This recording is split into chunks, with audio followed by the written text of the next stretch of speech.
So, here we are again with more freaky stories. Hey! Oh, man, now what? Hey! Sorry, I just have the... Hiccups? Well, we gotta get rid of them. That's all there is to it.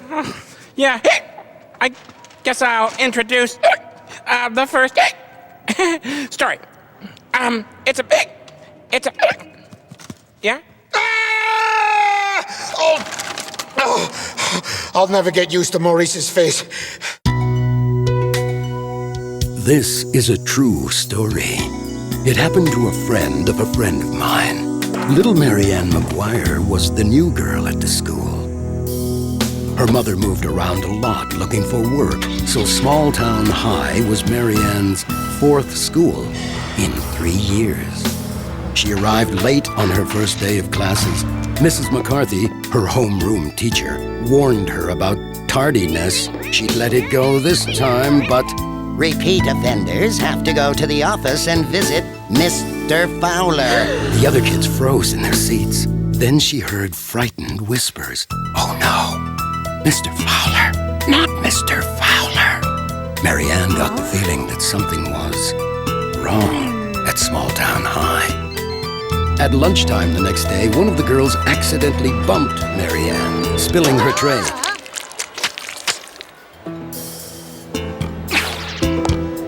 Mrs. Hardiman, the cafeteria lady, told her that accidents do happen, but if it ever happened again, she'd have to have a chat with Mr. Fowler. Suddenly, the cafeteria was so quiet, you could hear a pin drop. Then, the whispering began. Fowler, Fowler, she'll have to go see Fowler. On the third day in Mr. Brett's chemistry class, he called upon her to answer a simple question. When she didn't know the correct number of valence shells in a plutonium atom, he looked at her sternly. Students who fall behind in their studies must have a consultation with Mr. Fowler. The room fell silent. Jeannie Rasmussen broke into tears. Phil Bunches at the next table dropped his test tube. Then, that whispering started. Marianne couldn't stand it anymore. She just couldn't believe everyone was so frightened of one dumb principal. She gathered her books. Just where do you think you're going? Asked Mr. Brett. To see Mr. Fowler, said Marianne. Mr. Brett's eyes went wide. His mouth fell open. Marianne made her way down the creaky staircase to the main floor. Can I help you, dear? Asked Mrs. Hubbard, the secretary. I've come to see Mr. Fowler, said Marianne. And why would you need to see him? Questioned Mrs. Hubbard. I've been bad, said Marianne, thinking quickly. Really bad. Mrs. Hubbard's face went as white as a preacher's collar. No, not today. He's extremely busy. Now scoot. That's when Marianne heard the roar from behind the frosted glass door. Bring me the next student. No wonder all the kids were so terrified. Go! Get out while you still can! Urged Mrs. Hubbard. After school that day, she waited in the rain for her mother to pick her up. She looked back at the school. There was only one light on. In the principal's office. And through the sound of the rain, she could make out his roaring laughter. Wait a sec, Mom. There's something I forgot. Inside were the teachers. All of them having a party. And laughing. Until Mr. Brett saw her. He rushed over to pull down the blinds, but it was too late. Marianne had seen the truth. Mr. Fowler had looked right at her, as evil and scary as could be. But he wasn't scary at all, because Mr. Fowler was actually a dummy. A puppet built by the teachers, meant to keep the kids scared and well-behaved. This is a true story. It happened to a friend of mine. And Mary Ann's made a lot of friends at Small Town High. And she's definitely not afraid to visit the principal's office anymore. You gotta hold your breath. How long? Till the hiccups go away. Till the cups go away. Yeah, till the hiccups go away. Okay. Good. Now, you're gonna love our next story. It's a real hoot. Hold it. Hold it. Good. This is a true story. It happened to a friend of mine, Reggie. But all his amigos in the hood called him the Birdman. Now, there were two things that Reggie was totally into. Birds, of course, and the passing of the pigskin. Grande? I'm talking about that bone-crushing battle of the big boys. Football. Not that this the guy, but Reggie was one strange dude, all right. The bird thing took a little getting used to, but man, he just seemed to fly out there on the field. The day soon came when Reggie had to quit hanging around the hood and acting like a bird brain. You see, Reggie got a football scholarship to Hackford University, the most straight-up learning locale in the country. But even at that humongous campus, it didn't take Reggie long to find a few feathered friends. Then he met the Wolves, the Hackford Wolves football team, that is. And man, they were some serious bad hombres. But it took a lot to ruffle the Birdman's feathers.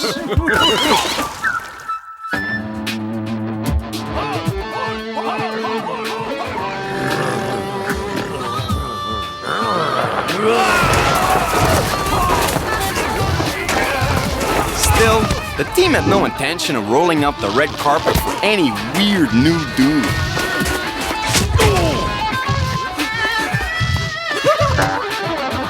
Especially one who thinks he's some kind of a bird. First, there was the oil slick soap trick, then the itching powder in the jockstrap, all topped off with a locker full of live rats.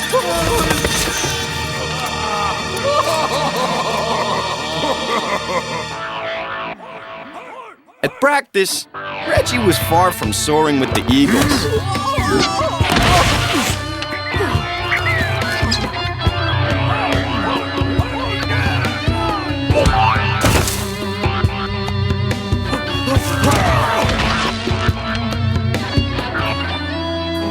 Reggie tried to explain the problem to the coach, but the man told him, "Get with the program or get out."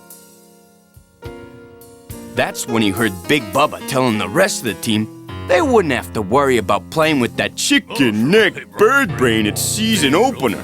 You see, Bubba'd convinced the coach to keep the Birdman benched because he wasn't a team player or some such doo-doo, man. Needless to say, the Birdman was bummed.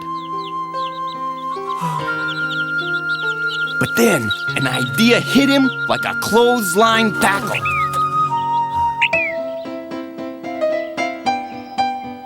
Next morning, Reggie got up early, way before the team arrived to practice, and went to the field. He wore a black and white striped shirt, lugged a big sack, and started blowing on a silver whistle. Yeah. So, anyway, he does this little ritual every morning for 2 weeks. Until it was time for the big season-opening game for the Hackford Wolves. Seemed like the whole state turned out for the game, and Bubba and the rest of the Wolves were lapping it up like puppy dogs. Then the referee blew the whistle, and that's when the bean burrito hit the fan. The birds came from far and wide, hundreds, thousands of them. And with the birds came their white, gooey byproduct by the bucketful, free of charge.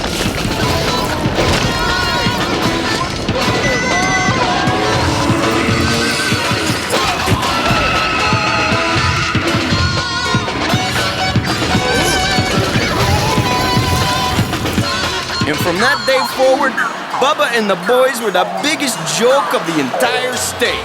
And Reggie finally made his big decision. This is a true story. It happened to a friend of mine. Oh, and Reggie's doing just great. After writing an award-winning thesis on bird behavior, Reggie became one of the most sought-after bird wranglers in Hollywood. Ah, that was a good one, huh? Now, our next story is a pip. It's what put the freaky in freaky stories.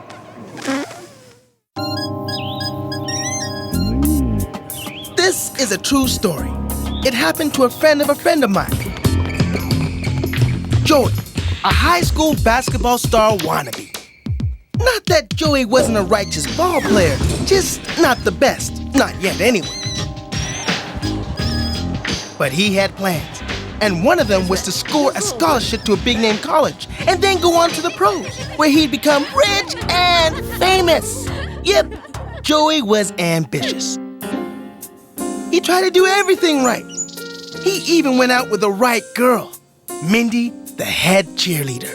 And get this, her folks were loaded. I say Joey landed in a bucket of cream. Okay, so Joey's birthday was coming up, and Mindy wanted it to be something special. She was gonna throw a surprise party. And what a surprise. She loaded up on party supplies, you know, all the stuff. Plus, the biggest deluxe cake she could find. What about a gift? So, Joey was such a lucky guy, she thought. Hey, a lottery ticket! Joey was surprised. Mindy'd invited the basketball team, the coaches, the cheerleaders, all the right inside people. They all sung, and some people could not sing. I'm telling you, it was terrible.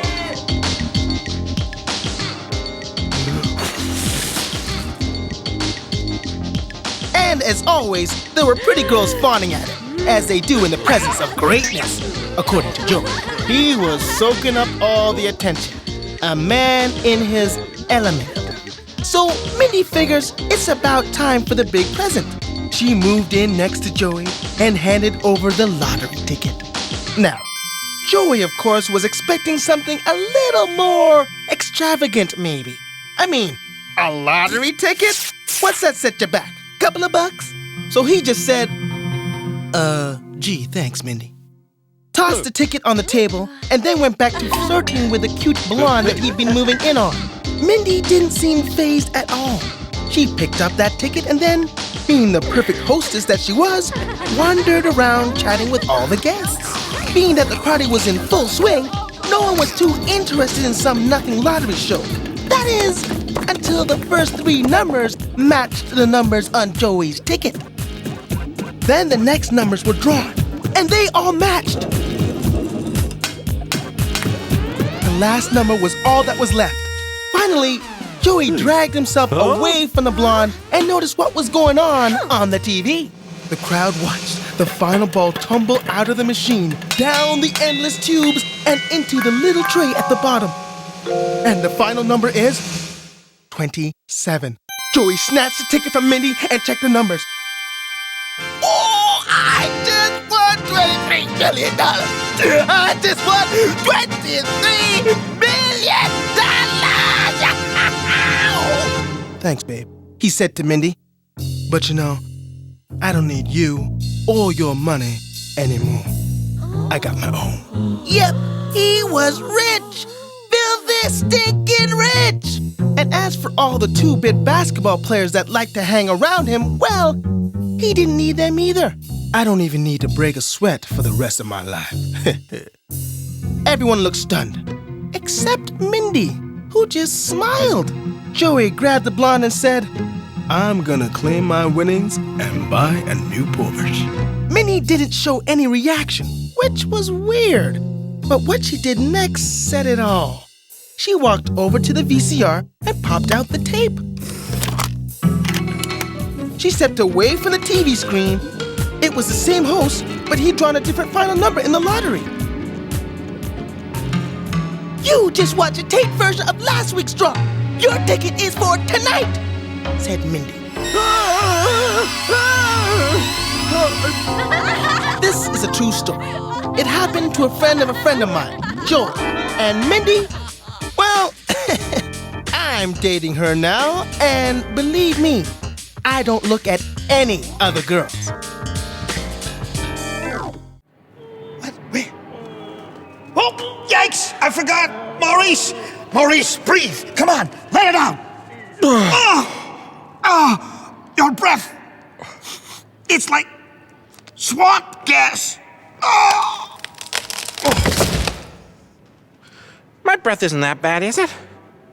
What do you think? This is a true story. It happened to a friend of mine, Osgood Toadworthy.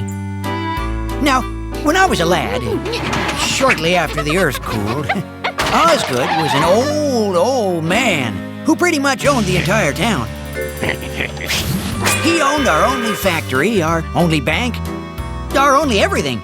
Even the undertakers. Dead or alive, Osgood Toadworthy was going to extract every last dollar from your wallet. You betcha. Not surprisingly then, Osgood was about as popular as a belching contest at a Sweet 16 party. People only put up with Osgood because A, he paid her salary, and B, well, actually there was no B. Osgood was just a boil on the butt of humanity. The only good thing you could say about him was that one day he'd be gone. Or so you might think. Actually, Osgood had a plan. You see, Osgood had so much money, he knew he'd never live long enough to spend it all. And the mere thought of someone else spending it, even after he was dead, made Osgood break out in a cold sweat. Oh, and those were the days before deodorant, my friend. At any rate, Osgood had this plan. You see, there were only two ways to make sure no one else got his money. One was to spend it all right away. The other was to live forever. Impossible, right? Not if you had the kind of wealth that Osgood had. Osgood put ads in every newspaper in the country. He promised great jobs for doctors and scientists if they'd come to work for him. He offered to pay well. Otherwise, how would he get top-notch scientists?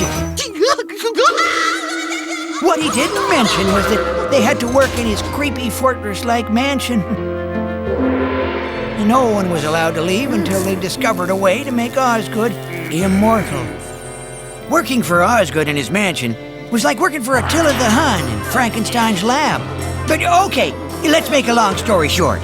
It took years, and Osgood was almost on death's door, but they finally came up with it. An immortality formula that was guaranteed to work. Oh, yes. Osgood got his formula. Terrific. Whoop-de-doo. But there was a catch. There's always a catch. You see, the scientists only worked out the formula in theory. The rare elements they would need to actually make the concoction, well, that would completely obliterate Osgood's fortune. His mansion, all the property he owned, even his whalebone girdle, all of it would have to go to pay for one dose of the formula. But immortality, I mean, come on! This was Osgood's dream. And besides, he had the whole rest of time to rebuild his fortune. You take the deal, right? Well, Osgood did. He sold everything he owned, right down to his underwear, to get those rare elements. So, the scientists, some of whom were seeing daylight for the first time in a decade, mixed up the elixir. Osgood drank it, and, well, burped. You were expecting him to turn into a vampire or something. No, he could still see his reflection in the mirror, only now he was immortal. So what if he was as broke as the guy who invented cheese-flavored gum? He'd finally achieved his dream. Little did Osgood know what he'd gotten himself into. Mind you, today, 92 years later, Osgood Toadworthy is still broke. And he doesn't look in too many mirrors. Why? Well, you be the judge. You see, the formula made him immortal, all right. But Osgood never specified that he wanted to stop aging. He's 172 now, and he'll just keep getting and looking older and older until he literally falls apart. This is a true story. It happened to a friend of mine, Osgood Toadworthy, who, surprisingly, has become the most popular person in our town's old folks' home. And not because of his personality or anything, oh no, but because, by comparison, he makes the rest of us feel so young. Check this out. Joey in Sudbury, Ontario writes, Dear Larry, how come you never have country music on your show? Do you hate country music? Oh, Joey, are you kidding me? Maurice! He bathes in slime, he wallows in grease. He's our favorite maggot. Ah, ha, ha, ha, it's me, Maurice. I'll burp, I'll belch, I'll drool, I'll fart. To see me barf is state of the art. Yee-haw! He bathes in slime, he wallows in grease. He's our favorite maggot. It's me, Maurice. M-A-U-R-E. Maurice. That's slime. Thank you, Moose Jaw. Thank you. Thank you, you're too kind. Don't forget your bow. Bow. You deserve a bow. Wow. Bow. I love you people. Let me kiss you.